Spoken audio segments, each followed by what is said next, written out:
हाँ बच्चों, के मौर्य क्लासेज में आप लोगों का स्वागत है। आज क्लास 12th में हम लोग कैटिल ब्रीडिंग के बारे में पढ़ा जाएगा।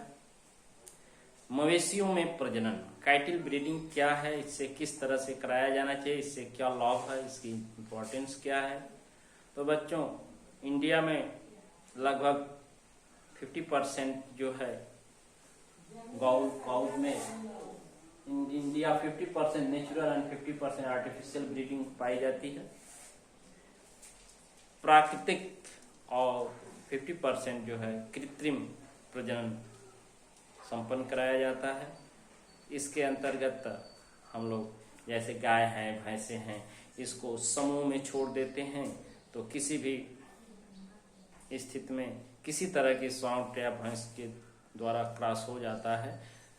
प्रकृति में उसको क्या कहते हैं, नेचुरल ब्रीडिंग, प्राकृतिक प्रजनन। जबकि ये देखा जाता है कि स्थिति यदि कभी इस तरह की सुचारू नहीं हो पाती है तो जो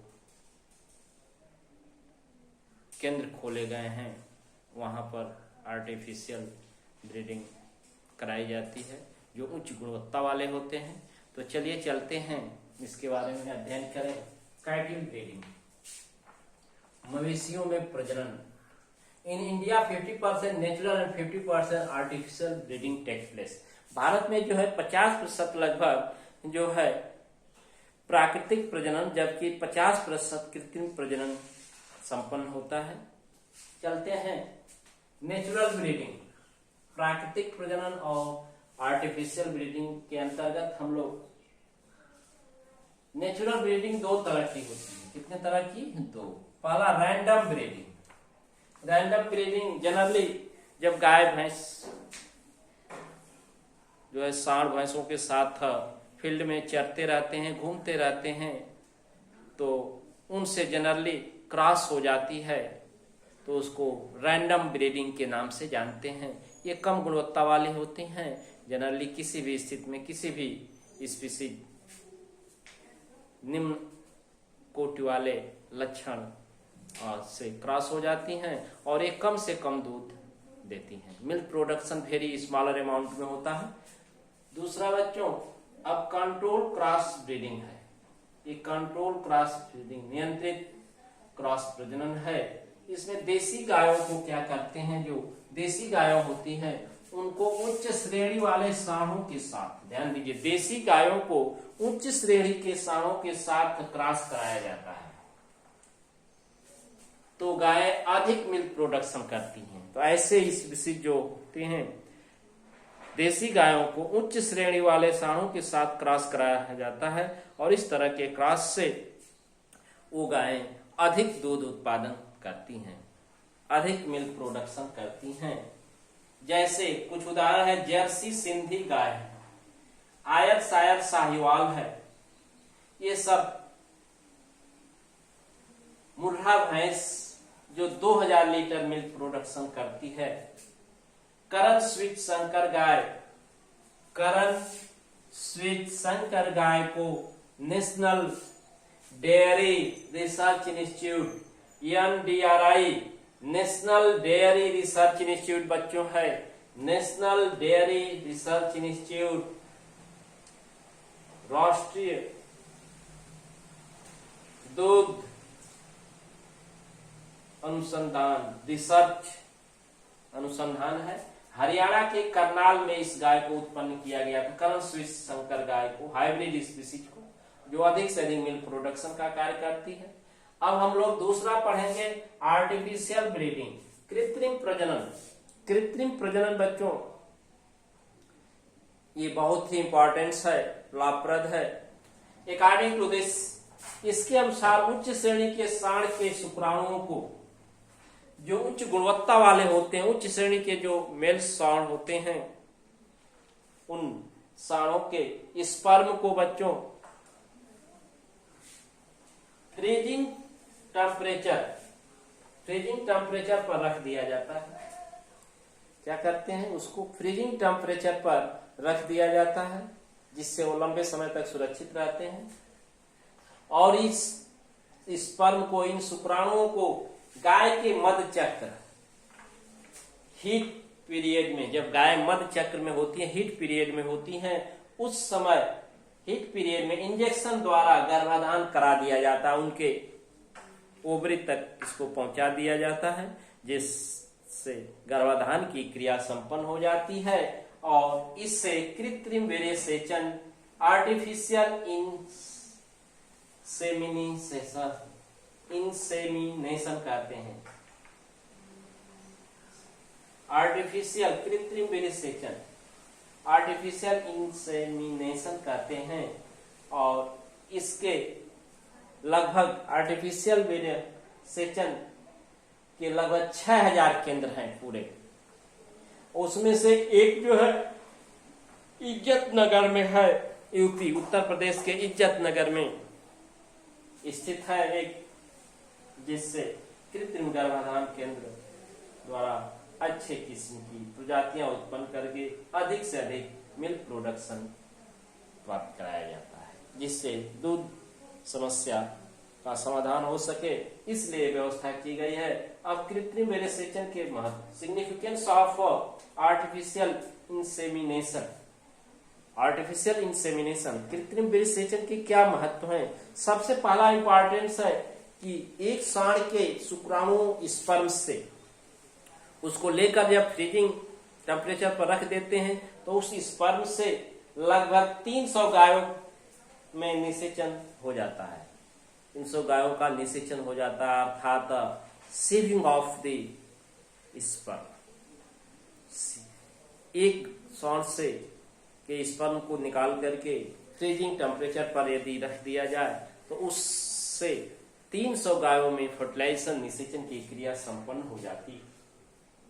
दूसरा, उच्च गुणवत्ता युक्त संतत ओरिजिन सुनिश्चित हो जाती है। इस आर्टिफिशियल जो है कृत्रिम वीर्यसेचन से उच्च गुणवत्ता वाली develop species, increasing milk production species की उत्पत्ति सुनिश्चित हो जाती है कि इससे जो भी उत्पत्ति होगी उच्च गुणवत्ता वाली होगी। और तीसरा इंपॉर्टेंस है बच्चों कि शुक्राणुओं, स्पर्म को लॉन्ग टाइम तक फ्रीजिंग टेम्परेचर पर रखा जा सकता है, लंबे समय तक फ्रीजिंग टेम्परेचर पर रखा जा सकता है और उसको पुनः आवश्यकता अनुसार लेकर के आर्टिफिशियल इंसेमिनेशन कृत्रिम वीर्यसेचन क्रिया में उपयोग लाया जा सके। इस तरह से बच्चों रहा। आगे के क्रम में हम लोग ovulation, super ovulation, ovulation, embryo transfer के बारे में पढ़ा जाएगा। चलिए चलते हैं, आगे आपको बताया जाएगा। हाँ बच्चों, वो आगे के क्रम में हम लोग पढ़ेंगे कैटल ब्रीडिंग में मल्टीपल ओवुलेशन, एम्ब्रियो ट्रांसफर, बहु अंडोत्सर्ग भ्रूण स्थानांतरण, मल्टीपल ओवुलेशन एम्ब्रियो ट्रांसफर है, MOET टेक्निक है, multiple ovulation embryo transfer technique इसको कहते हैं। इसके अंतर्गत बच्चों सुपर ओवुलेशन, सुपर ओवुलेशन क्या है? अकॉर्डिंग टू इसके अनुसार गोनाडोट्रोपिक हार्मोन, गोनाडोट्रोपिक हार्मोन जो गोनाइड्स के लिए होते हैं, जैसे ये आपका follicle stimulating hormone follicle stimulating hormone इसको कहते हैं, पुट्टिका प्रेरक हार्मोन तथा LH ल्यूटिनाइजिंग हार्मोन द्वारा high milk production, high milk production, अधिक दूध देने वाली फीमेल एनिमल्स को, मादा जंतुओं को एक्साइट किया जाता है, ठीक है ना। इस हार्मोन को इंजेक्शन द्वारा उन फीमेल्स को दे करके एक्साइट किया जाता है जो अच्छे नस्ल वाली होती हैं, अधिक दूध उत्पादन करती हैं, करके उनके ओवरी से एक्साइट करके उनके ओवरी से एक एग के स्थान पर 6 से 8 एग, 6 से 8 अंडों का निर्माण कराया जाता है। इस साइकिल में प्रत्येक चक्र में एक अंडे के स्थान पर 6 से 8 अंडे उत्पन्न कराते हैं। अब बच्चों सुपर ओवुलेटेड मादा जो होती है उसमें कृत्रिम वीर्य सेचन कराया जाता है। क्या कराया जाता है? कृत्रिम वीर्य सेचन या अच्छे नस्ल के नर से निषेचन कराया जाता है। इसके बाद एम्ब्रियो ट्रांसफर, भ्रूण स्थानांतरण, 8 से 32 कोष की अवस्था जो होती है बच्चों, उसमें उस अवस्था में एम्ब्रियो को मादा के शरीर से निकालकर उस समय एम्ब्रियो को 8 से 32 कोष की अवस्था में भ्रूण को मादा के शरीर से निकालकर अन्य दूसरी जो हेल्दी फीमेल्स होती हैं गाय, सेरोगेट मादा के यूट्रस में प्रत्यारोपित किया जाता है। सेरोगेट माने जो फर्टिलाइजेशन नहीं कर सकती हैं, निषेच ओवुलेशन नहीं कर सकती हैं, उनके ये यूट्रस गर्भाशय में प्रत्यारोपित किया जाता है। अब यहाँ पर इस गर्भाशय में, यूट्रस में उन भ्रूणों का डेवलपमेंट, विकास होता है। अगला है, अब गाय, भैंस, भेड़ इत्यादि में, बकरी इत्यादि में multiple ovulation embryo transfer technique द्वारा MOET, M से मल्टीपल, O से ओवुलेशन, E से एम्ब्रियो, T से टेक्निक द्वारा, विधि द्वारा सफलतापूर्वक प्रयोग किया गया है।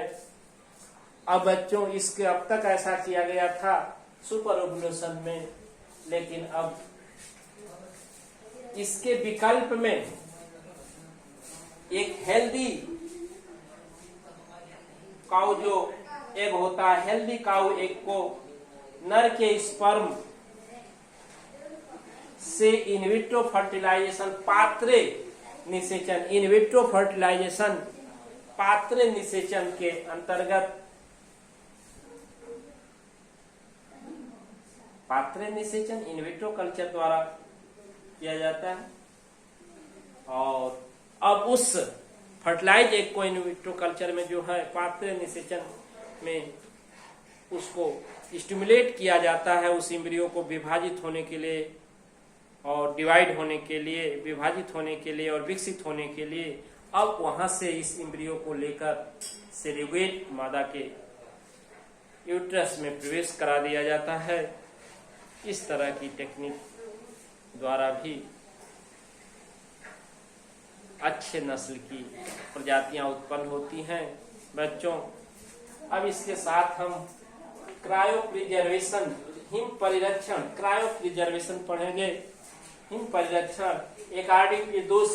अकॉर्डिंग टू दिस, इसके अनुसार एम्ब्रियोज भ्रूणों को लार्ज टैंक में कलेक्ट किया जाता है, भ्रूणों को लार्ज टैंक में कलेक्ट कर लिया जाता है और उसके अंतर्गत कलेक्ट करके वेरी लो टेम्परेचर पर उस टैंक को रख दिया जाता है, लगभग -196 डिग्री सेल्सियस पर रखा जाता है और इनको 10 वर्षों तक इस टेम्परेचर पर सुरक्षित रखा जा सकता है, जिसके कारण ये लंबे समय तक जो है ये क्या होते हैं, सुरक्षित रहते हैं। फिर आवश्यकता अनुसार इन्हें हम पुनः सेरोगेट मादा या आवश्यकता अनुसार फर्टिलाइज एग को, एम्ब्रियो को पुनः रख लेते हैं। थैंक यू बच्चों, रखिए।